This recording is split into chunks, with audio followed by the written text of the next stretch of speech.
इतने अरमानों से अपनी बाजी की शादी की थी और आप रेलवे वालों की हड़ताल की वजह से सारा निजाम दरम बरम हो गया, आगे वलीमे से भी लेट हो रहे हैं। बीबी 4 महीने से हमें भी तनख्वाहें नहीं मिली हैं, हमारे भी घर के निजाम दरम बरम हुए हैं, इसी वजह से ट्रेन लेट है और यहाँ पे बंद रहेगी जब तक हमारे मुतालबात पूरे नहीं होंगे। साडा हक इत्थे रख, जब तक हमें हमारा हक नहीं मिलेगा ट्रेन 1 इंच आगे नहीं जाएगी। और हमारी खुशियों का क्या? हमें किसी की खुशी गमी से कोई मतलब नहीं है, हमारे भी छोटे छोटे बच्चे हैं। आपको पता जनेद साहब, ए शर्ट मैं अपने मुंडे दी पा के आया क्योंकि सर्फ जो के घर पैसे नहीं है। आ देखो ये घर साबण मुंह धोण जोगा नहीं है, साडे भी तो हालात बेड़े गर्क हुए पे। ओए लाड़े, इतनी जल्दी थी ना शादी की तो पहले हड़तालों के शेड्यूल पूछ लेने थे। चलो अगली शादी पे पूछूंगा। कमाल कर रहे हो यार, एक तो लेट हो ऊपर से बातें कर रहे हो। हम भी नहीं चाहते आप लोग लेट हो, लेकिन ये आपके नसीब में लिखा हुआ है भाई। देखिए टीटी साहब, मुझे फौरन उकाड़ा पहुंचाएं, मैं स्कूल की प्रिंसिपल हूँ, मेरे स्कूल के बच्चे मुझे ना देखे तो रोने लग जाते हैं। हैं? ना देखे तो रोने लग जाते हैं। उकाड़े जाना बीबी? हाँ जी। ਅੱਜ जुनेद साहब ने उकाड़े जाना ਹੁੰਦਾ, ਤੁਸੀਂ 100 रुपया ਵੱਧ ਦੇ ਕੇ ਉਹਨਾਂ ਦੀ ਗੱਡੀ ਦੇ ਨਾਲ ਚਲੇ ਜਾਣਾ। देखिए प्रिंसिपल साहिबा, अपने बच्चे ही पढ़ाने हैं तो हमारे घर आ जाएं, हमारे बच्चे पढ़ाएं। वो स्कूल की फीस की वजह से स्कूल ही नहीं जा रहे हैं। किसी को स्कूलों की पड़ी हुई है, किसी को शादी की पड़ी हुई है, राव वहीदो जबान का कोई फिक्र ही नहीं है। करोड़ों की मेरी सब्जी खराब हो रही है यहाँ पे। ओ भाई, ये करोड़ों की सब्जी है। करोड़ों का धनिया वा। ओए हाथ ना लगाओ, हाथ ना लगाओ। ये सोने ना भी मस होया वे, करोड़ों का नहीं।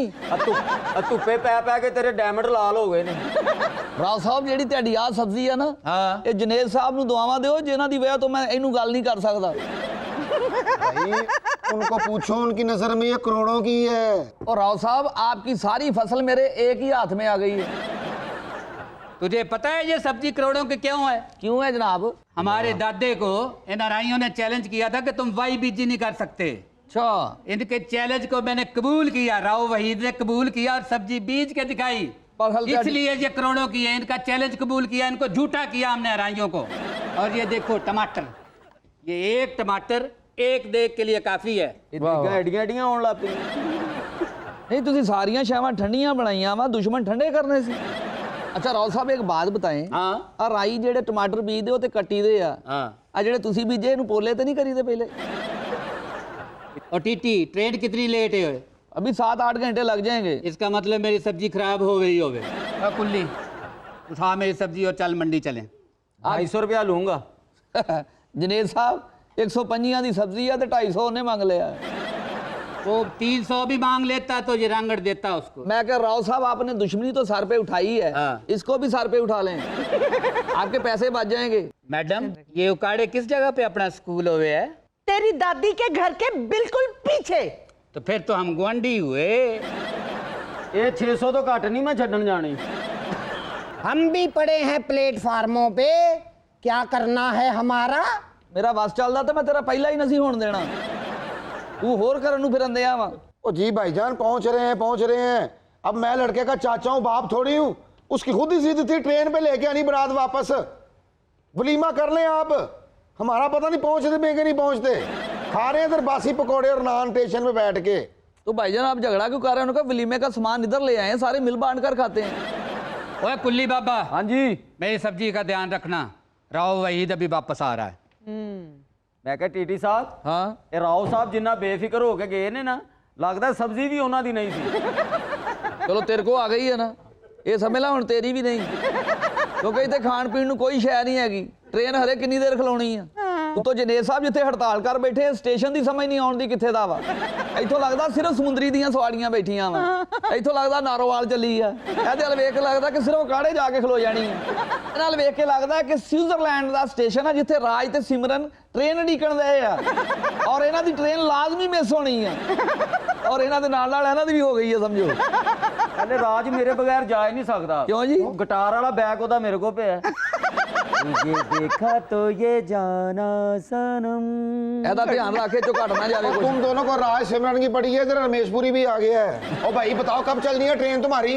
ये भाई जब तनख्वाहें मिलेगी तब चलेगी, आप लोग दे दे, हम अभी चला लेते हैं। वैसे हाँ, अब्बू को कॉल कर और उनको बोल के अगर ये स्ट्राइक नहीं ना खत्म होती तो हमें एयर टिकट भेजे, हम दोनों बहनों तो घर जाए ना। ये बाद में खुद ही आता रहेगा और जब स्ट्राइक खत्म होगी ना तो बाद में रुखसती कर देंगे इसके साथ। ਸਭ ਤੋਂ ਪਹਿਲੇ ਤੇ ਦੁਲਹਨਬਾਜੀ ਮੈਂ ਟ੍ਰੇਨ ਦੀ ਛੱਤ ਤੇ ਬਹਿਣ ਨਹੀਂ ਦੇਣੀ, ਬਾਈ 에ਅਰ ਦਾ ਹਾਮੀ ਨਹੀਂ ਭਰਨੀ। ਤੇ ਜੇ ਬਾਈ 에ਅਰ ਜਹਾਜ਼ ਥਾਂ ਨਹੀਂ ਜਾਣਾ ਨਾ, ਉਹ ਪੈਸੇ ਸਾਨੂੰ ਦੇ ਦਿਓ, ਅਸੀਂ ਇਹਨੂੰ ਚਲਾ ਲੈਨੇ। ओ बेटा जी, ओ मेरा पुत्र, ओ भाई जहाज से भी नहीं जा सकती मेरी धी। जे इधर ट्रेना खलोती है ना, उधर जहाज खलोते ने। इधर तनख्वाह नहीं थी, उधर पेट्रोल नहीं। चलो बोतल आले Pepsi Coke 7 up Mirinda Fanta Pepsi Coke 7 up. लाओ भाई लाओ भाई बोतल लाओ, पिलाओ, सलामी के तौर पे पिलाओ। सलामी के तौर पे आपको बोतल पिलाऊं? ਚੱਲ ਸਲਾਮੀ ਦੇ ਤੌਰ ਤੇ ਉਹਨੂੰ ਖਾਲੀ ਪਿਆ ਦੇ, ਉਹ ਕਿਹੜਾ ਪੂਰਾ ਵਿਆਹਿਆ ਗਿਆ। बरदार पे आ मेरे पुत्र ने बोतल ते ठा ना करी, मेरा पुत्र बेहोश हो जाता। हमने तो पैसे मैं देंगा, चाचा घर से नाल आया। ਉਹ ਪੈਸੇ ਸਾਨੂੰ ਦਿਓ, ਅਸੀਂ ਟ੍ਰੇਨ ਹੀ ਤੋਰੀਏ। क्या 40 रुपए में ट्रेन चल पड़ेगी? तो वैसे बात सिर्फ अब पीआईए या रेलवे तक नहीं रहेगी, महकमों की एक बहुत लंबी लिस्ट है जो ज़बूं हाली का शिकार है। अंदाज़ा करो कि पाकिस्तान रेलवे को सिर्फ एक साल यानी माली साल 2022-23 में 55 अरब रुपए का नुकसान हुआ है। और अब ये रेलवे साहिबा बेल आउट पैकेज मांग रही हैं अपने लिए, पता कितना? 32 अरब रुपए। यानी अपना पेट काट के हमने पीआईए को भी 8 अरब रुपया दिया है और रेलवे 32 अरब रुपया मांग रही है। ओ भाई साहब, ओ ट्रेन पता नहीं चलनी कि नहीं चलनी, आप उतनी देर बाजा ही बजाते रहो। ओए रेलवे के इतने बड़े अफसर को वो तुम बाजा बजाने वाला कह रहे हो? तो तुम्हें शर्म या है? और तुम्हें पता है बड़ा बाजा जिन्हें तो अताई लोग तू कहते हो, बजाना कितना मुश्किल है। मुझसे पूछो मुश्किल काम क्या होता है। 10 मिनट इसके साथ बैठना कितना मुश्किल है। चलो चलो बोतल आले टीटी साहब आ देख लो, इन्होंने बोतलां पी लियां, पैसे देने की वारी आई तो मुंह परा कर लिया। ਤੂੰ ਸਿਰਫ ਇਹਨਾਂ ਦਾ ਮੂੰਹ ਐਨੂੰ ਕਰਾ, ਪੈਸੇ ਤੈਨੂੰ ਮੈਂ ਦੇ ਦਾਂਗਾ। ਪਤਾ ਨਹੀਂ ਤੂੰ ਕਿਹਨਾਂ ਨੂੰ ਬੋਤਲਾਂ ਦੇਤੀਆਂ, ਇਹ ਤੇ ਬੋਤਲਾਂ ਪੀਂਦੇ ਹੀ ਨਹੀਂ। ਨਾਲੇ ਉਹ ਗੋਰੇ ਨੇ, ਜਿਹੜੀਆਂ ਬੋਤਲਾਂ ਉਹ ਪੀਂਦੇ ਉਹ ਤੇਰੇ ਕੋਲ ਨਹੀਂ ਹੈਗੀਆਂ। ਉਹਨਾਂ ਦੀ ਇੱਕ ਬੋਤਲ ਦਾ ਖਰਚਾ ਸਾਡੇ ਪੂਰੇ ਮਹੀਨੇ ਦੀ ਤਨਖਾਹ ਵਾ। ਉਹਨਾਂ ਬੋਤਲਾਂ ਦੇ ਵਿੱਚ ਆ ਬੋਤਲਾਂ ਪੈਂਦੀਆਂ ਵਾ। हेलो, मुझे यहाँ के हालात देख के लगता है कि अभी स्ट्राइक खत्म नहीं होनी। तुम एक काम करो, सर्दियों की छुट्टियां अनाउंस कर दो। ਤੇ ਹੁਣ ਬੱਚੇ ਨਹੀਂ ਰੋਣਗੇ, ਹੁਣ ਬੱਚਿਆਂ ਨੂੰ ਘਰ ਸ਼ਕਲ ਵਿਖਾ ਕੇ ਚੁੱਪ ਕਰਾਉਣਾ। नाले बाजी ਜਦੋਂ ਤੇ ਤੁਸੀਂ ਇੱਥੇ ਬੈਠੇ ਹੋ ਨਾ, ਇਹ ਪੈਦਲ ਟੁਰੇ ਅੰਦਰ ਨਾਲਾ ਕ੍ਰਾਸ ਕਰ ਗਏ ਹੋਣਾ। हाँ भैया कुल्ली की औलाद, बता रहा डिटेल क्या क्या बेचा राव का। और आओ हाँ जेड़ा तू मनु गोदाम ते बिठा के गया से ना, हाँ और लीला सारा साहब आ तेरे करोड़ां ने माल चो 2 रुपए का धनिया नहीं विकिया। ਤੁਸੀਂ ਨਾ ਪਹਿਲੇ ਆਪਣੀ ਦੁਸ਼ਮਣੀ ਗਿਣ ਲਓ ਇੱਥੇ, ਇਹ ਨਾ ਘਟ ਗਈ ਹੋਵੇ। ਉਤੋਂ ਜਨੇਰ ਸਾਹਿਬ ਆ ਵੇਖੋ, ਟਮਾਟਰ ਤੇ ਪਿਆਜ਼ ਇਕੱਠੇ ਰੱਖੇ ਆ, ਹੁਣ ਦਿਲ ਕਰੇ ਟਮਾਟਰ ਕੱਟਣ ਲੱਗਿਆ ਵੀ ਅੱਖਾਂ 'ਚੋਂ ਪਾਣੀ ਨਿਕਲੇ। ਤੇਰੀ ਦੁਸ਼ਮਣੀ ਦੀ ਤਰਤੀਬ ਦਾ ਦੌਰ ਫਿੜੇ ਬੂ। सर हड़ताल तो हमारी चलती रहेगी, ये शादी वाली फैमिली परेशान है सर, इसका कुछ करें ज़रूर सर। ऐ लाड़े ने ज़्यादा देर कटनी भी नहीं। वो इनको मैंने अपने घर ले जाना था, पर मेरे अपने घर ताला लगा हुआ है। क्यों, क्या हुआ सर? बिजली के बिल इतने इतने लंबे आए हैं, 3 महीने से हमें तनख्वाहें नहीं मिली। इस वजह से ना लाइट चल रही है, ना पक्खा चल रहा है, मीटर कट गए हैं। मैंने तो अपनी फैमिली जो पिछली बोगी में रखी हुई है, कम से कम पंखे तो है ना यहाँ पे। वो पिछली बोगी में सर आपकी फैमिली थी? हाँ हाँ, वो मैं तो उनका चलान कर आया हूँ। मैं तो बाजी ध्याड़ तो हैरान है, किहड़े मूंह नाल तुसी इन्ना शादी कर लई है। ਇਹਦਾ ਮੂੰਹ ਹੈ ਵਾ, ਇੱਕੋ ਹੀ ਤਾਰ ਚਾਹੀਦੀ ਸੀ, ਪੂਰਾ ਸੇਰਾ ਫਿੱਟ ਕੀਤਾ ਉੱਤੇ। मेरे चेहरे पे ना जाओ, बड़े बड़े रिश्ते आए मुझे। ਕਿਹੜੇ? ये जो मार्का प्लाजा बन रहा है 19 मंजिला, हाँ हाँ, उसके मालिक की बेटी का रिश्ता आया मुझे।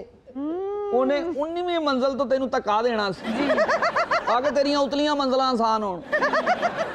ਓਏ ਉਸ ਪਲਾਜ਼ੇ ਤੇ ਮਿਸਤਰੀ ਤੇਰੇ ਨਾਲੋਂ ਸੋਹਣੇ ਲੱਗੇ ਆ, ਉਹਨਾਂ ਦੇ ਹੱਥ 'ਚ ਨੁੱਕਰ 'ਚ ਮਸਾਲਾ ਸੁੱਟਣ ਵਾਲੀ ਕਾਂਡੀ ਵਰਗਾ ਮੂੰਹ ਆ ਤੇਰਾ। ਬਾਜੀ ਤੁਸੀਂ ਤੇ ਮਾਸ਼ਾਅੱਲਾ ਘਰ ਘਰਾਣੇ ਦੀਆਂ ਲੱਗਦੀਆਂ, ਕਿਤੇ ਸਹਿਬੇ ਸੀਅਤ ਲੱਗਦੀਆਂ। ਆ ਟ੍ਰੇਨਾਂ 'ਚ ਖੱਜਲ ਕਰਨ ਵਾਲੇ ਨਾਲ ਤੁਸੀਂ ਸ਼ਾਦੀ ਕਰ ਲਈ। ਆ ਖਾਲੀ ਬੋਤਲ ਵੀ ਇਹਦੇ ਨਾਲੋਂ ਸਿਹਤਮੰਦ ਆ।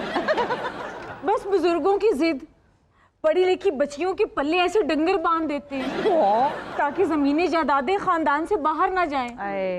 फिर ऐसी बच्चियों के नसीब में हड़तालें ही रह जाती हैं। ਆ ਬਜ਼ੁਰਗਾਂ ਦੀ ਜ਼ਿੱਦ ਆ। आपकी ਇਹ ਜ਼ਿੱਦ ਤੇ ਕਿਤੇ ਕਤਲ ਵੀ ਹੋ ਜਾਏ ਤੇ ਇਹਦੇ ਵਾਰਸਾਂ ਨੇ 5600 ਲੈ ਕੇ ਸੁਲ੍ਹਾ ਕਰ ਲੈਣੀ। ओ बोतल वाले, एक बोतल पिलाओ। केड़ी? शहजान। ए भाने तो खोलना जरा। ਹੈ ਸ਼ਜ਼ਾਨ ਸੀ ਇਹਦੇ ਮੂੰਹ ਨਾਲ ਖੁੱਲੀ ਤੇ ਪੈਪਸੀ ਹੋਈ भाईजान पैसे इन्होंने दिए जो मुझसे मांग रहे हो। ਆ ਫੜ ਯਾਰ ਐਨ ਮੂੰਹ ਕਰ ਲਾ टीटी साहब ਓਏ ਖੋਲਣੀ ਕਿੱਥੋਂ ਆ ਫੇਰ ਕਰੀ ਯਾਰ ਜਿਹੜਾ ਦੰਦ ਰਹਿ ਗਿਆ